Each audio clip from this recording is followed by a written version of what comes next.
few days ago, I met this person called Funday. It was the first time meeting her. She was part of this group that I was talking to, and somehow our paths crossed. Now, first time meeting her, I picked up on something. Now, if you are on this path, if you're listening to me, you're basically on this path of spirituality. Either you're just curious to find out what it is, or you've been there, done that, so you're just looking for your client. So I pick up on her energy, and I'm very, very intrigued by it. Why? Because it feels familiar. Now, Fonde, if by chance you watch this and you're hearing this for the first time, I do not mean to be awkward. I do not mean to be weird, okay? But your energy sounded familiar. It felt familiar. And I kept on asking myself, why? And the more I got to talk to Fonde, the more I realized that it is her connection to Mother Nature, to Mother Earth, that I am feeling. It is her connection to our ancestors that I am feeling. And at that point, I was like, wow. Again, if you are on this path, then you know how difficult it is just finding your kin, just finding people who can understand you, finding a space or a community where you don't need to explain too much, where people don't look at you, don't hear to what you're saying and think, this is one mad or insane or crazy fella, what are you talking about? So we got to speak, and she is saying that she is of the opinion that the term African spirituality is just wrong, okay? And at that point I was again intrigued, because what do you mean African spirituality is wrong? I am an advocate for African spirituality. If it were up to me, all of these Abrahamic religions would have been done away with as soon as we got our independence, okay? So 1963, we are getting our independence. Independence, if you know what I mean. The time we get our independence is also the time when the colonizers leave. They leave with everything they came with, including the schools, including the Bible, including all of that. I am a strong believer in what African people can do for themselves based on their needs and their resources. Anyway, so the minute she said that she is saying the term African spirituality is just wrong, I was a bit taken aback, because what do you mean? So she's explaining how Africa by nature is so huge, it is so vast, and it has so many diverse people and cultures and belief systems. Whatever religion or practices or economic systems in the north aren't or may not be the same ones as you'll find in Central Africa, in Eastern Africa, in Southern Africa. And at that point I was like, okay, cool, you almost had me in the first half, but now that you're explaining it, I see what you mean, okay?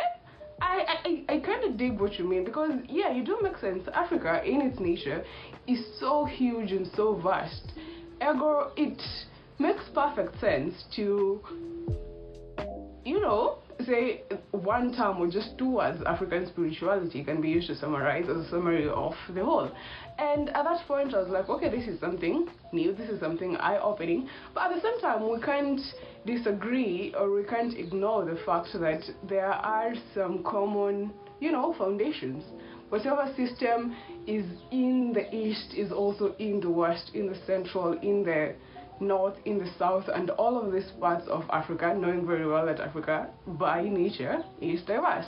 So this is the very nature of this video or of this podcast, if you're listening to me from whatever or if you're watching me from YouTube.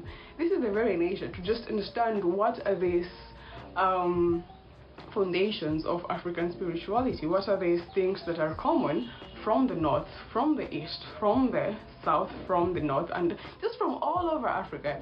Now, something that we should take note of is a huge part of our culture, of our education, of our knowledge was passed down from generation to generation through word of mouth, okay? So as opposed to it being in a written format, it was in an oral format. Could be just by storytelling or well, whatever podcasting was back then or whatever this is, whatever it was back then, okay? It could be just lessons or music just sung in rituals or ceremonies or at specific stages of life or development. Now, because of this, at some point our language was interfered with in a way, and it was unfortunately made to be less of a proper language compared to that of the colonizer. So you find that if you were colonized by the French, then somewhat your local dialect, using that at the time of colonization was regarded as a bit backward. So for more people to just fit in, they started to learn French. If you were colonized by the Brits, then you were learning that. So by the Germans, you were learning that.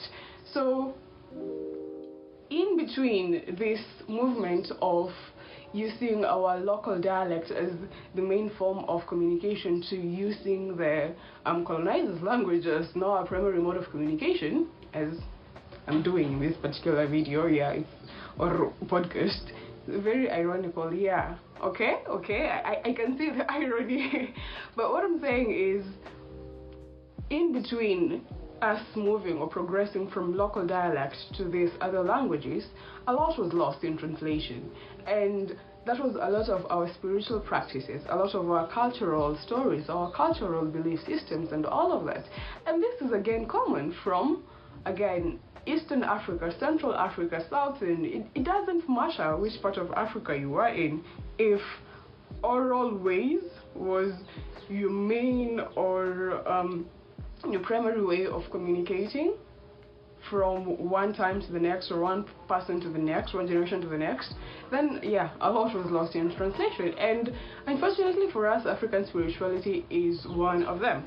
Now, there is this ninja called Adolfo. Adolfo, back in 20 something, I don't know how long his study took, but his book was published in 2016.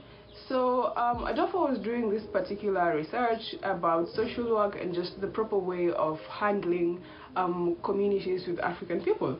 And he realized, or he argues, or he says the best way to do it is by understanding the African tradition, culture, spirituality. That way you are not, offensive, or you are not illiterate or just ignorant to the ways and the culture of the African people, of the people you're trying to help. Now, in his particular research, he was again explaining how Africa as a continent is very, very vast. Now, let us digress for a moment here. We all know of this popular map that we use, the Makeda map, or whichever way you're going to pronounce that. I wasn't your kindergarten teacher, okay? So, that particular map just shows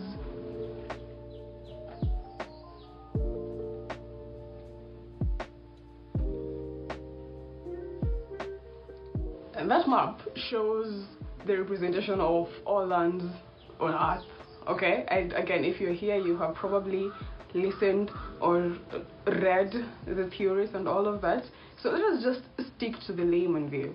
Now, that particular map is drawn in a way that it magnifies the size of the countries found towards the north and to the southern hemisphere, while those found at the equatorial region, they're not really magnified. So that projection allows for the presumption that Africa is smaller than other continents in the world, which is not true.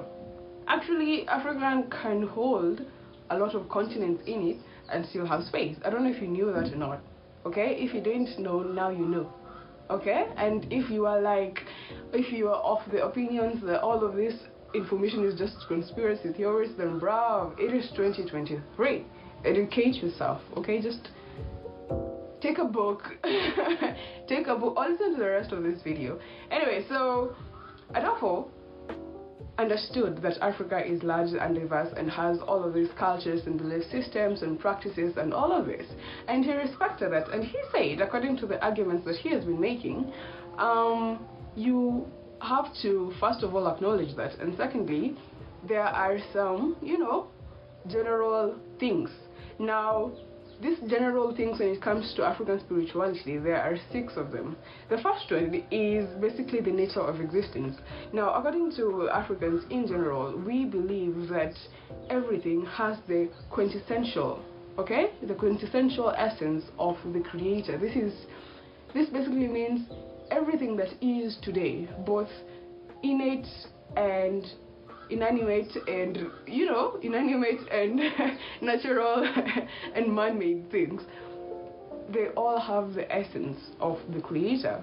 So if this sweater that I'm wearing right now, this hood that I'm wearing right now, the essence of the creator is in it.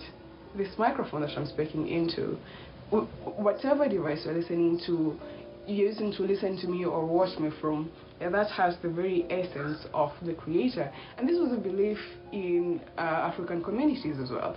And with this understanding, we learned a way to respect everything, because we understood that we are dealing one-on-one direct contact with the very nature and essence of the creator. And if there is something or someone who was revered a lot in African spirituality, is the creator. So we understood that it is important to just treat the next thing or person as good or as well, if not better, as how you would, or compared to how you would treat yourself. Now, the other second thing is there is order and balance in everything. Basically, the very nature of existence as we know it, as it manifests to us, is order and balance.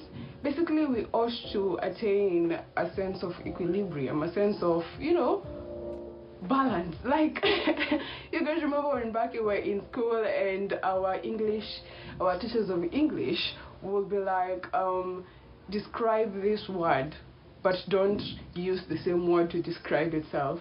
And basically, they just wanted you to use synonyms or other words to describe the same noun. And it was difficult, okay? Because how do I describe equilibrium without using the word balance? Or how do I describe balance without using the word balance?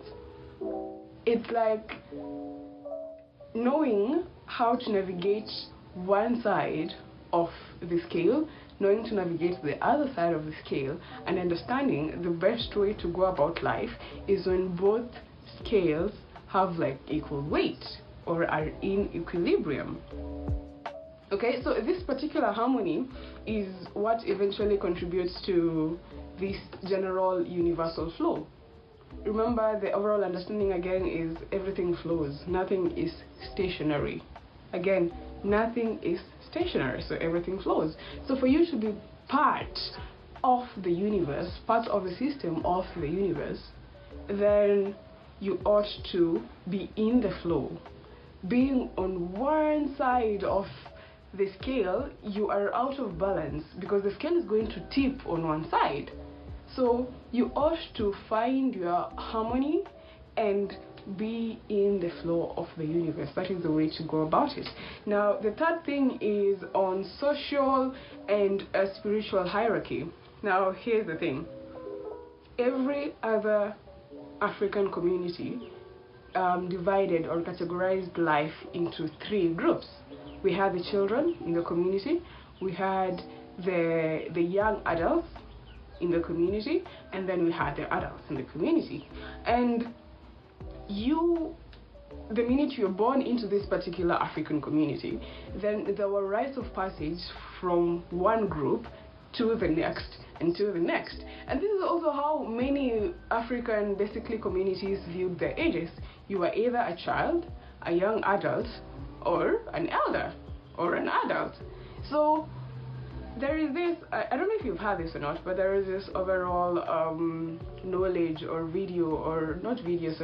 information or awareness or understanding that a lot of cultures that we took based on after the colonization, after all of this very drastic and very, how do I say this?